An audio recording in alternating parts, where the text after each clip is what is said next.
धूल चेहरे पे थी, आईना साफ करता था. So there was a very old poet, Urdu poet, about centuries back, who said that I did the same mistake the lifelong. The dirt was on my face and I kept on wiping the mirror.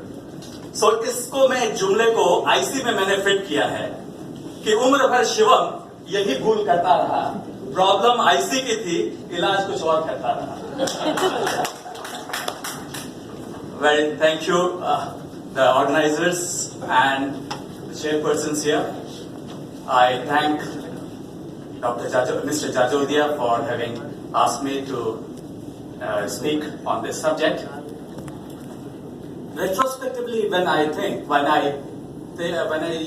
have seen a lot of patients who were being treated for overactive bladder, patients who are being treated for chronic prostatitis, patients who have been treated for recurrent urinary tract infection with all kinds of empirical antibiotics, and in females, patients treated for pelvic pain syndrome and endometriosis with very little result.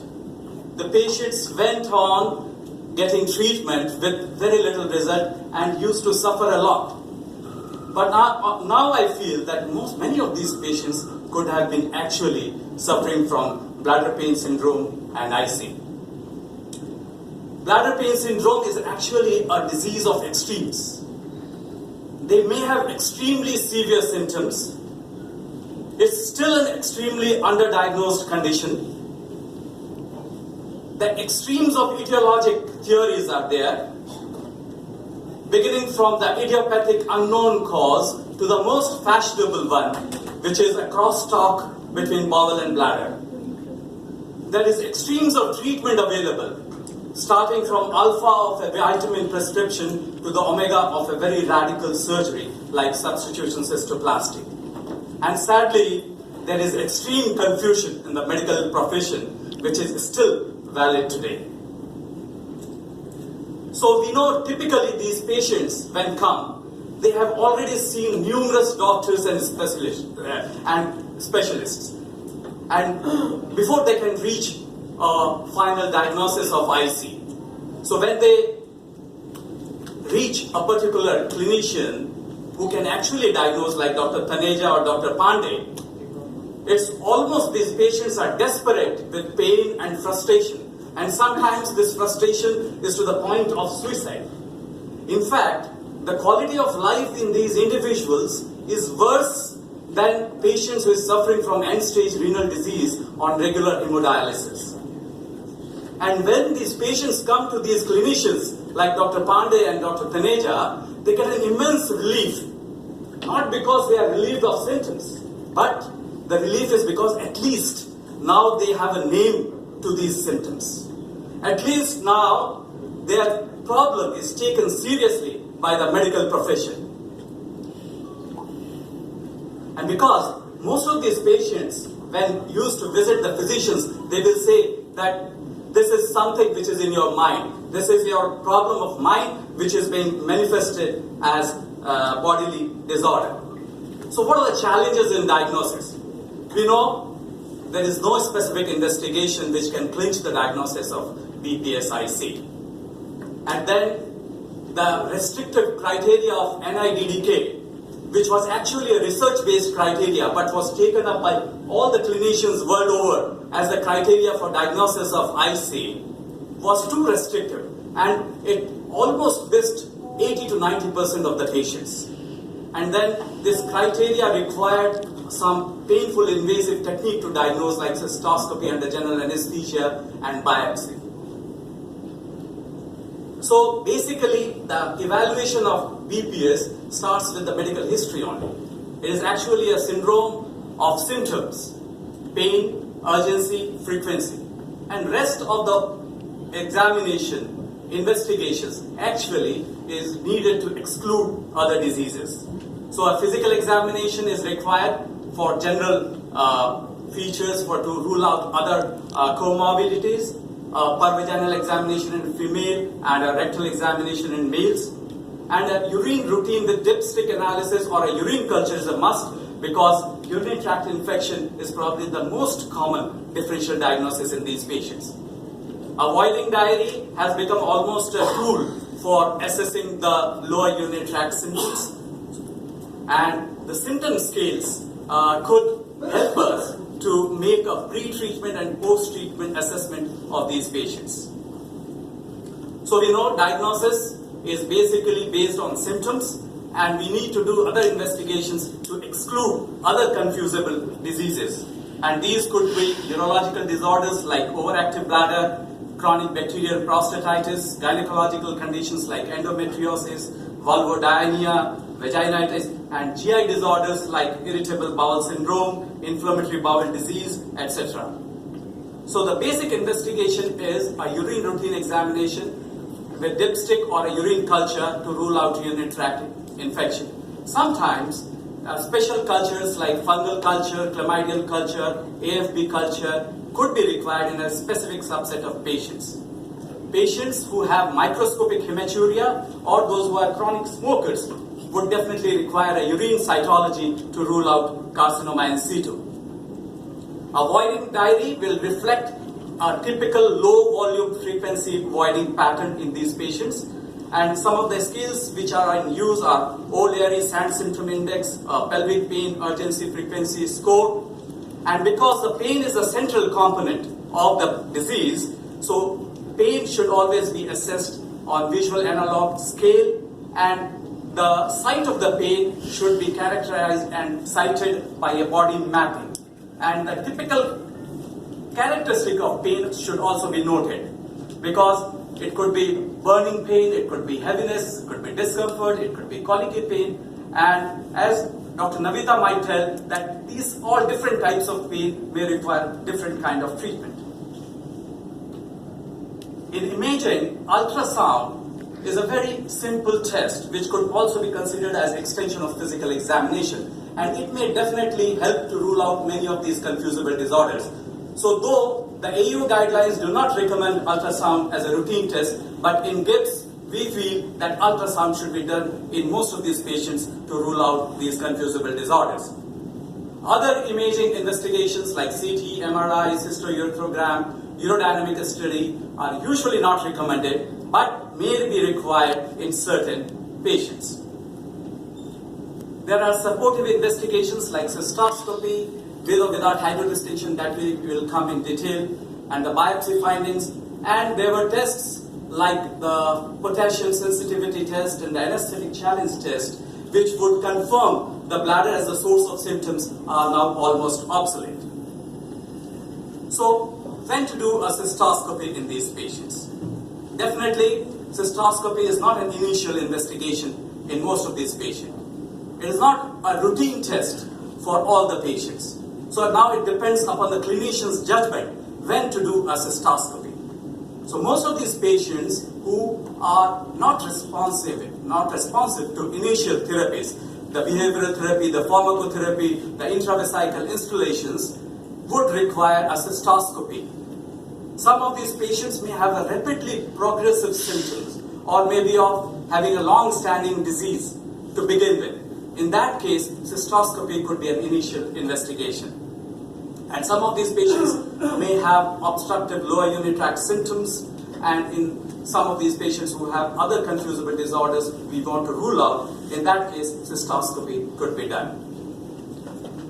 Cystoscopy could be done as a flexible cystoscopy under local anesthesia, as an office procedure, or the recommended test is cystoscopy, which should be done always under general anesthesia or regional anesthesia if you suspect a case of bladder pain syndrome.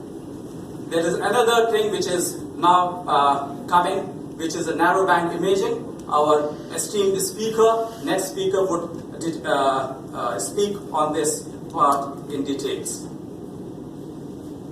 So cystoscopy is required to exclude the other intravesical pathologies.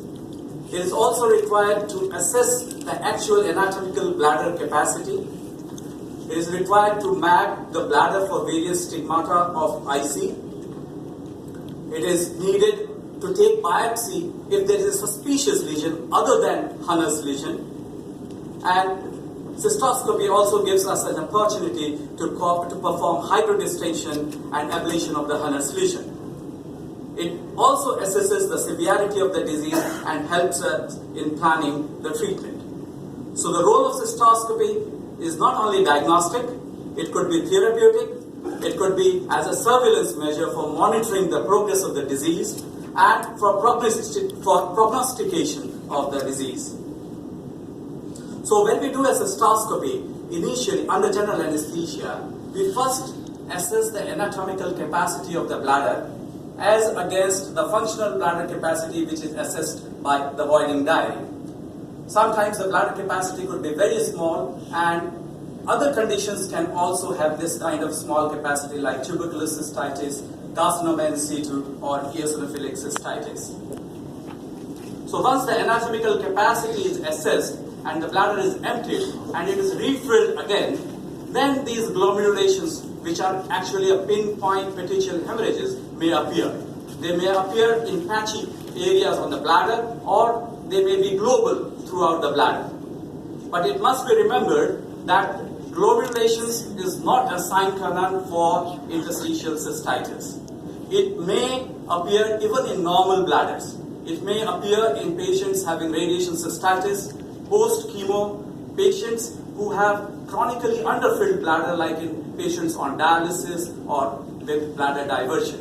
It could also be seen in few patients post-URP. So these are the pictures. On the left-hand side, you see a global globulation in a typical case of bladder pain syndrome IC.